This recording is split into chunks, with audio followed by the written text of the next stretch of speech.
Assalomu alaykum, hurmatli o'quvchilar. Hop, sizlar bilan biz bir turkum darslari qilmoqchimiz. Aynan yozma mahoratiga oid, chunki bu juda ham o'quvchilarning nozik nuqtasi hisoblanadi. Shuning uchun sizlar bilan kelinglar, bugun bitta insho ko'ramiz. Juda sal qiyinroq, murakkabroq bo'lishi mumkin, lekin ancha foydali bo'ladi degan umiddamiz.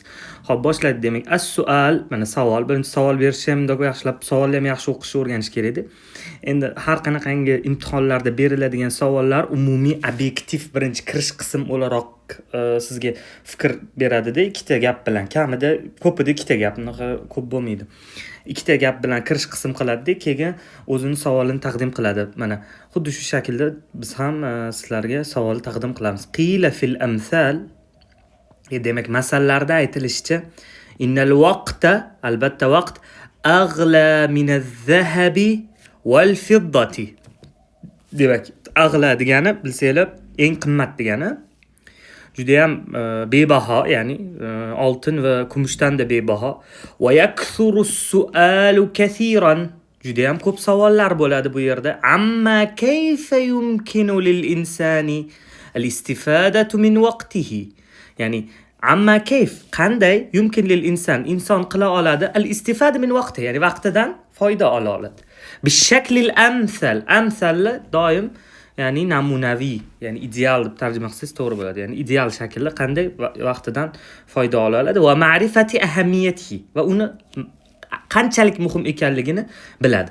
Mana shu yergacha mana savolni kirish qismi va sizda o'sha o'quvchida bo'lsin, nomzodda bo'lsin, imtihonda qatnashuvchi bo'lsin, boshqa bo'lsin, o'sha savolni birinchi tushunishlikka, yaxshiroq tushunishligiga yordam beradigan deboja o'laroq beriladigan ikkita gap bo'ladi. Mana shu chetgacha bo'ldi. Endi savolga o'tamiz. Fi dawi ma sabaq.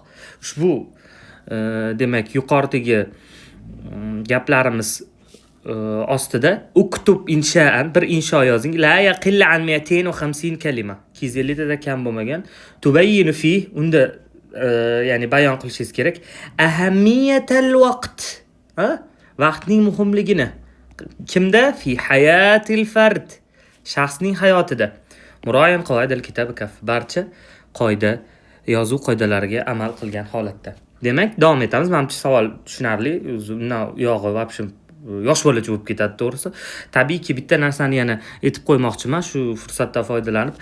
Iltimos, o'qiyotgan o'quvchilarning hammasi imtihonga xuddi shunaqangi ko'z bilan qarash kerakki, o'quvchi imtihonga moslashishi kerak. Imtihon hech qachon o'quvchiga moslashmaydi.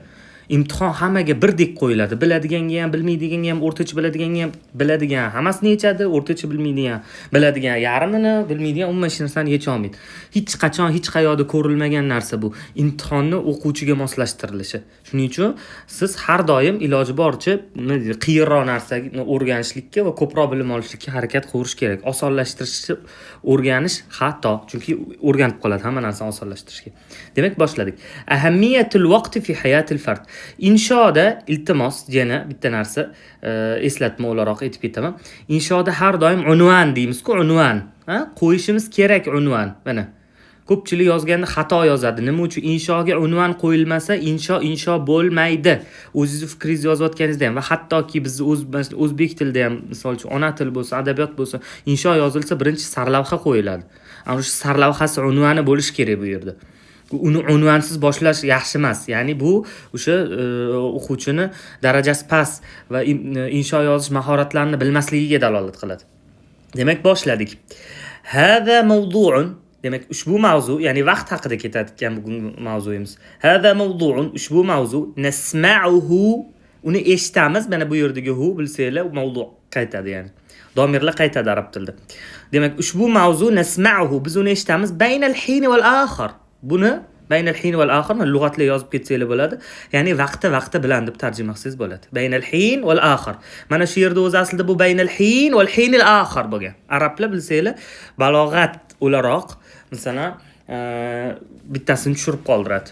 Endi vaziyatga qarab, balog'at ham ba'zida bitta so'zni takrorlash balog'at bo'ladi, ba'zida esa tushirib qolish balog'at bo'ladi. Demak, vaqti bilan bu mavzu haqida biz eshitamiz. Va yatakarraru, va takrorlanadi kathiran, ko'pincha ala alsinatin nas, odamlarning tillarida. Alsina bu lisan, lisan. Lisan. Va tamdahu va maqtaydi al-afwah og'izlar. Fahun degan og'iz degan fahun. Fahun og'iz. Demak tamdahul afwah og'izlar maqtadi. Kimni maqtadi? Man istafada minhu degi hu vaqtga qaytadi ya'ni. Vaqtdan foyda olganni maqtadi. Qanday foyda olganni? Istifadatan tammatan. To'liq foyda olganni maqtadi.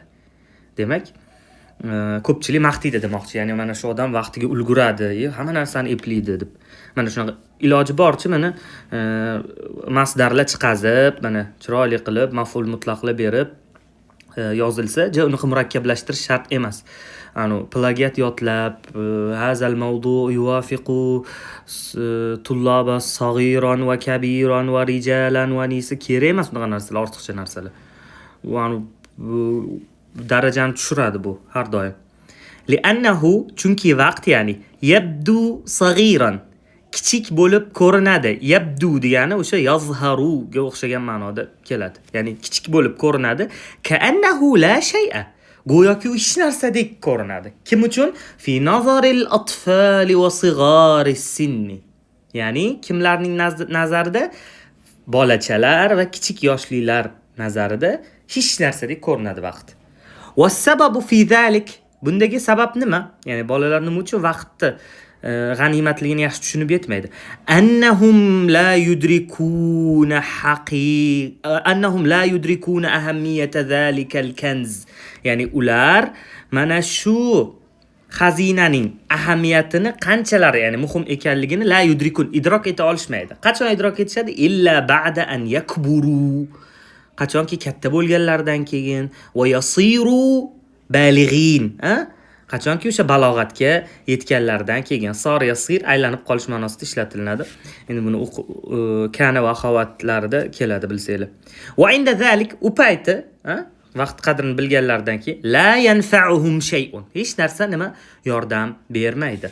Va sihhatu salomatlik val afiyatu ofiyat degani umumiy tinchlik desa bo'ladi, lekin arab tilida bu juda katta ma'noni o'z ichiga oladi. Ya'ni tinchlik bilan, xotirjamlik bilan va bir qancha insonni holatini barqarorlashtiradigan ya'ni sharoitlarni bir joyda jam bo'lishi ofiyat sanaladi. Shuning uchun buni ofiyat deb tarjima qilib ketursangiz ham bo'ladi. Yoki xosroq bir ma'nosini olib tinchlik desa ham bo'ladi, lekin buni o'zi to'laligicha tinchlik deb bo'lmaydi. Demak, salomatlik, ofiyat, kazalika aydan. Bu ham xuddi shunaqa, ya'ni kazalika aydandan maqsad bu vaqtga o'xshaydi. Ya'ni annahu aydan au annahuma aydan tushbihanil vaqt fi jami' hadhihi as-sifat al-mazkura. Fa kullu zalika bularning hammasi mutashabihun o'xshaydi, ba'duhu ba'dan. Ya'ni bir-biriga o'xshaydi bularning hammasi. Masalan, salomatlik, ofiyat, bo'sh vaqt, boshqa. Kama la ya'rifu xuddi shuningdek, ozgina ko'taramiz qani. Kama la ya'rifu xuddi shuningdek qadra as-sihhati salomatlikning qadrini bilmaydi. Kim biladi qachon? Illa man zaqal marad. Magarki yoki faqat kasallikni totib ko'rgan insongina biladi.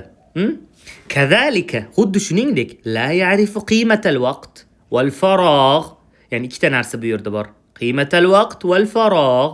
Faragh bo'shlik, insonni bo'sh bo'lishi, vaqti bo'lishi yoki vaqtda qiymatini bilmaydi. Kim bilmaydi? Magarki illa man faqadahu. Uni yo'qotgan odamgina biladi faqat. Hech qolganlar ungacha bilmaydi. Ya'ni illa bu yoqda yuqoridagi mustasno minhuni hukmini o'chirib yuboryapti. Ya'ni la ya'rifu qimatal vaqti wal faragh arablar uslubi xuddi shunaqangi narsa. Ya'ni masalan deylik la ahada fil bayti illa Ahmad. Masalan deb aytadi-ku. Ya'ni boshida o'sha illadan oldingi jumlamizda biz mustasno minhu deydigan bo'lsak, grammatik joylashuvda o'sha mustasno minhuda kelgan hukm mustasno bo'lmish Ahmadga teskari. Ya'ni birinchisida uyda hech kim yo'q deb turibmiz-da, la ahada fil bayt deb keyin illa Ahmada deb Ahmadni istisno qilib qo'yamiz. Ya'ni mustasno minhu shunda mustasnoga hukm jihatidan teskari kelyapti. Ya'ni bu grammatik shaklda men sharhlashga harakat qildim. Endi sizlar ham xuddi shu narsani o'rganinglar, mana qarang. Kazalika la ya'rifu qimatal vaqt wal faragh. Bo'shlik va vaqtni qiymatini bilmaydi. hech kim bilmaydi o'zi. Kim biladi faqatgina illa man faqadahu. Uni yo'qotgan odam. Faqada yo'qotishi va asrafahu plus, ya'ni isrof qilgan odam. Fi a'malin. Nimalarda isrof qilgan? Ishlarda. La manfaata fiha. Unda hech qanaqangi manfaat yo'q bo'lgan ishlarda. Diniy va la dunyoviy. Na diniy va na dunyoviy. Ishlarda, ya'ni isrof qilib tashlagan odamgina vaqt qiymatini biladi. O'tib ketib qopti-yu deydi. Va shu yerda yana bitta mulohaza, iltimos, asrofani sot bilan yozmang. Bu boshqa ma'noga o'tib ketib qoladi. O'zingizlar bilasizlar buni. Xo'p, vaqat sabata kelgan, ya'ni keldi deb aytamiz. Hada fil asar. Mana shunga oid bo'lgan narsa bir bizni asarlarimizda keltiriladi deydi-ku, ya'ni maqollarda, xalq og'zaki ijodini shu asar deydi, ya'ni o'sha og'izdan og'izga ko'chib kelayotgan hikmatli, donishmandli so'zlar. Haysu qila, nima deyildi? Ni'matan, bu yerda ikkita ne'mat bor. Maghbunun fihima, ay maghbun bi ma'na makhdu', aldangan.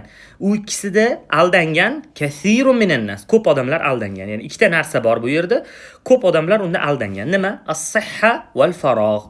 Ya'ni salomatlik va bo'sh vaqt. Mana shu ikkita narsada odamlar aldangan. Ya'ni salomatligiga ishonadi, men hali soppa-soma yoshman deydi.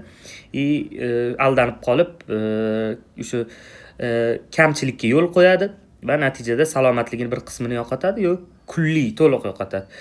Farogh endi bo'shlik ham xuddi shunaqa. Hali vaqtim bor deb, keyin qarasa vaqti yo'q bo'ladi.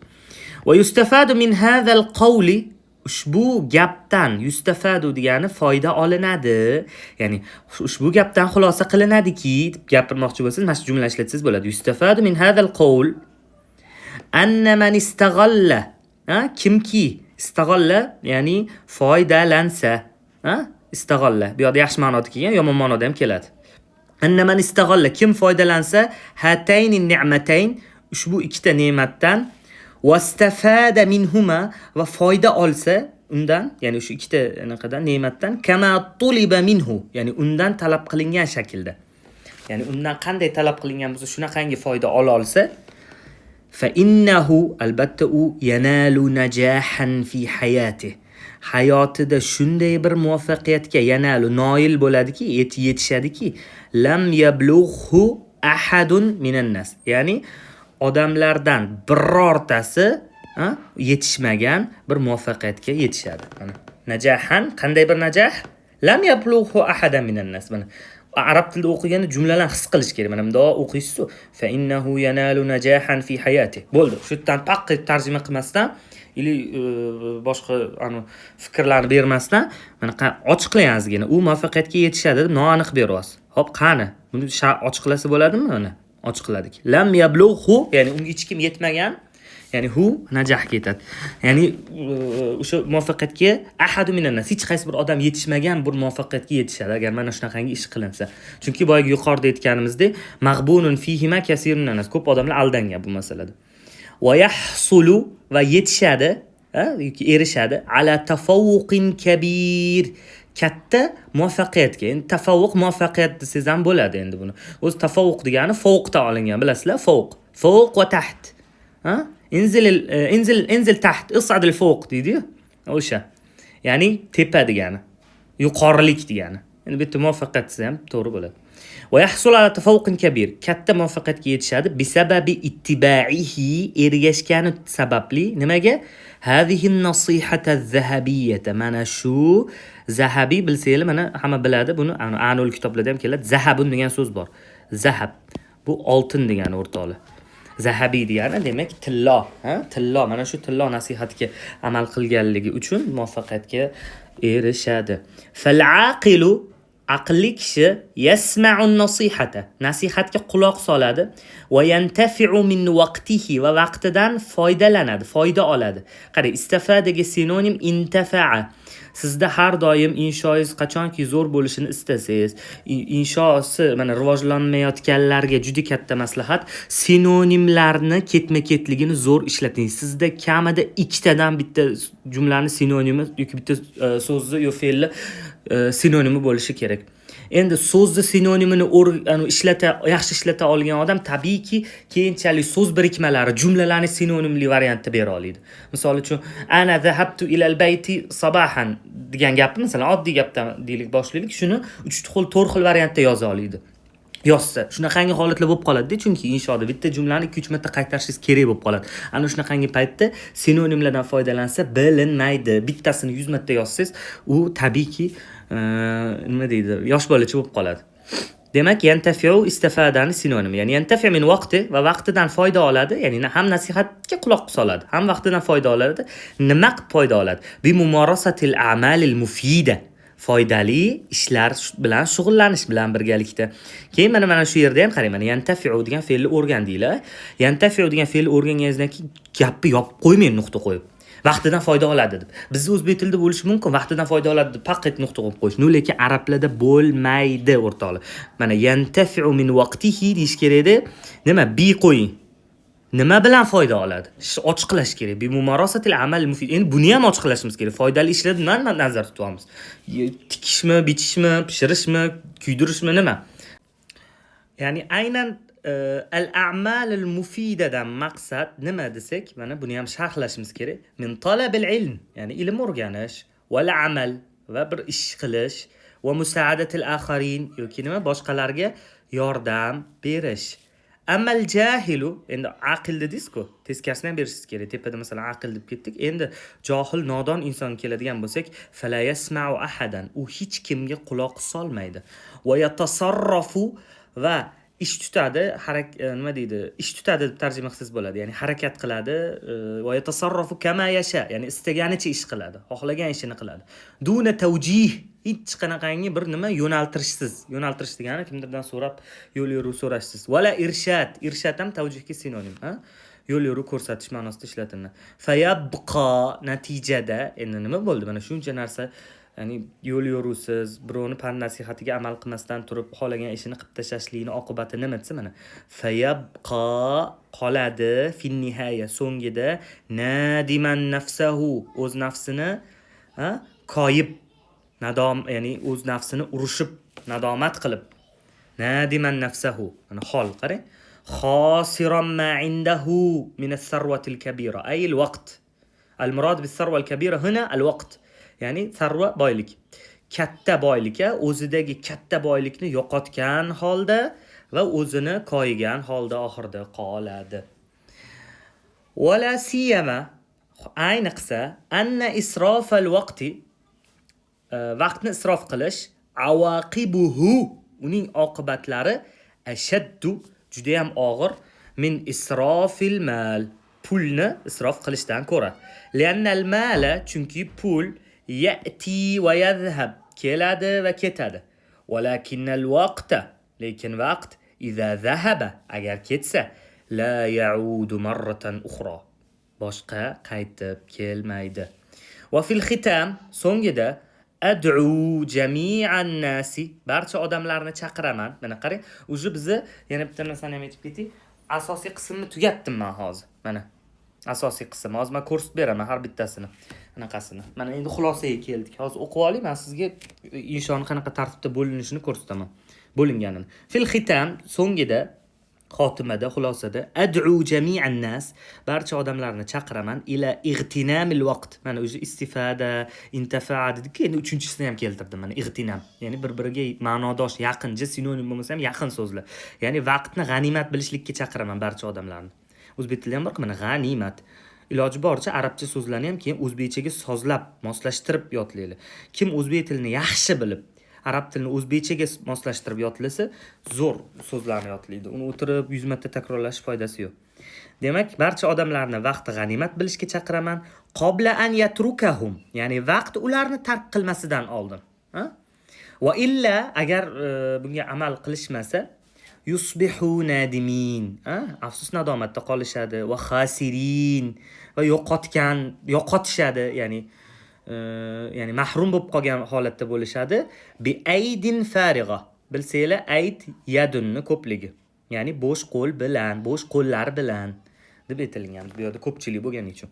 Hina idin u payti la yanfa'u nadamun nadimin. Nadomatchilarning nadomati foyda bermaydi. Wala asaful asifin. Yoki afsuslanuvchilarning keltirgan afsuslari foyda bermaydi.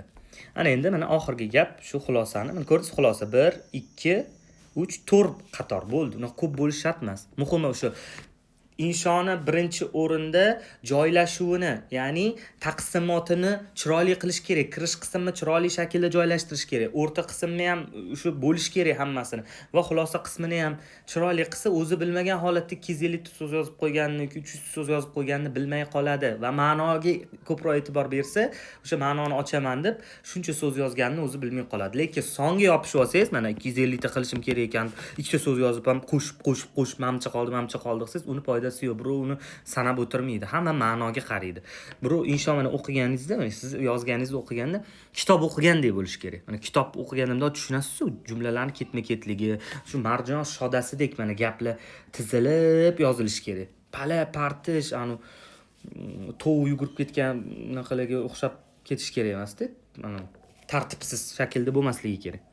Fa iza aradtum, agar istasangiz, an ta'rifu qimatal vaqt, vaqtning qiymatini va qadra sihha, salomatlikning qadrini, fa aksiru min mujalasatil mardo. Aksiru degani ko'paytiringlar degani.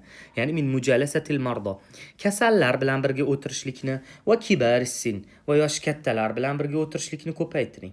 Tajiduhum, ularni topasiz, yasafuna, ya'ni afsuslanayotganlarini, ala mafatahum, ulardan o'tib ketgan narsalarga, ya'ni nimalardan o'tib ketgan? Minal vaqti was salam. Salomatlik va vaqtdan o'tib ketgan narsalarga afsuslanayotganlarni ko'rasiz, ya'ni bundan o'zingiz ibrat olasiz demoqchi. Ana endi diqqat bilan qarab turasizlar.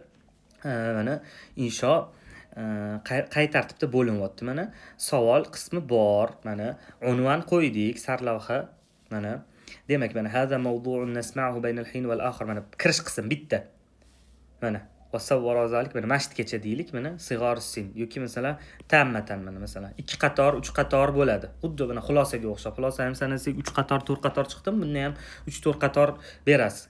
Ya'ni anaqani kirish qismini. Keyin mana mavzuga to'laqonli kiriladi. Mana ketdi. Vaqt sabati qanaqangidir berishingiz kerak bo'lgan mavzular, jumlalar, iqtiboslar, kimdirlarning gaplari, do'da buvini gapi, o'zingizni gapingiz, shioringiz nima bo'lsa, she'rmi yozing. Mavzuga doir bo'lish kerak faqat, tabiiy. Ya'ni haq etib bu yoqqa urib borib, utlubul ilmi minal mahdi ila lahdi qilib faqat bitta narsani, siyqasi chiqib ketgan narsani 100 marta qaytarish kerak emas. Mana ko'rasizmi? Mana xulosa kirish qismidan keyin asosiy qism keladi. Asosiy qism tabiiyki katta bo'ladi. Mana asosiy qismdan keyin mana bu yerda xitam deb qo'ygan, mana bu yerdan xulosa qismi yasalgan. Ya'ni mana shu shaklda, ya'ni 3 ta holatda asosiy qism o'sha 3-4 qator gaplar bilan ikkita gap o'zi 3-4 qator bo'lib qoladi. Asosiy qismni masalan kattaroq shaklda yozib, shu mavzuni yoritish asosiy qismda bo'ladi-da o'zi odatda. Boshi bilan oxiri iloji boricha umumiy, ya'ni har bitta mavzuda gapiriladigan narsalar bo'ladi. Plagiat bo'lmaydi, har bitta mavzuga masalan umumiy tushib ketadigan narsalardan bo'ladi. Lekin asosiy qismda mavzuni aniq yoriting. Savol bilan 100% yurish kerak. Savolda ahamiyatul vaqt dedimi, yozing ahamiyatul vaqtga. U ketmang. Masalan ba'zi bir savollarda vaqt ahamiyati haqida yozgin desa, u boshqa temaga o'tib ketib qoladi. Masalan, vaqtdan o'tib, misol uchun ibodatga o'tib ketib qoladi, yo boshqaga, yo dars qilishga. Masalan, aytadiki, vaqtni ahamiyatini katta, vaqtni dars qilish bilan o'tkazish kerak, chunki dars deydida ketdi, universitetda aylanib chiqadi. U kerak emas. Gapni aylantirish kerak emas. Ahamiyatul vaqt doirasida aylanishingiz kerak. Mana vaqtda atrofida aylanishingiz kerak. Nima foydali amallar bor? Umumiy kirib chiqishingiz kerak har bitta mavzuga. Ya'ni bu yerda mavzu yaxshi yoritilmagan degan xulosa berilmasligi kerak siz uchun. Demak, sizlarga taqdim qilmoqchi bo'lganim shulardan iborat edi. Xudo xolasa, sizlarga bitta alohida kirish qismi yozilgan, xuddi shu mavzuga doir kirish qismi yozilgan bitta insho tashiymiz. Savolni ko'rdinglar, xuddi shu savol. Qani sizlar bitta alohida guruhga shakllantiraylik deb bitta ish qilaylik. Qani sizlar o'zingizlar yozinglar. Mana kirish qismini ham qilamiz, xolos. Men tashab qo'yaman. Yozib eslatib yuborsanglar tashab qo'yaman. Kirish qismini mana yozib beraman o'zim, shu 3-4 qator. Qolganini o'zingiz tugatishingiz kerak. Asosiy qism va xulosa. Nima shu mavzu bo'yicha. Ya'ni o'zingiz qidirib topishingiz kerak, nimadirlar qilishingiz kerak va o'zingiz yozishingiz kerak. Yana aytaman, sun'iy ongdan foydalanish qat'iyan man etiladi insho masalasida. Chunki sun'iy ongda qalb yo'q, sizda qalb bor. Qalbi bor odam har qanday, qalbi bor inson hammasi, ya'ni tafakkur va tadabbur qilish qobiliyatiga ega. Bu narsa sun'iy ongda yo'q. Shuning uchun iloji boricha bu narsani sun'iy intellektga topshirgandan ko'ra o'zingiz bajarib qo'ya qolganingiz 1000 marta afzal. Demak, yana keyingi darslarimizda ko'rishguncha xayr, salomat bo'linglar.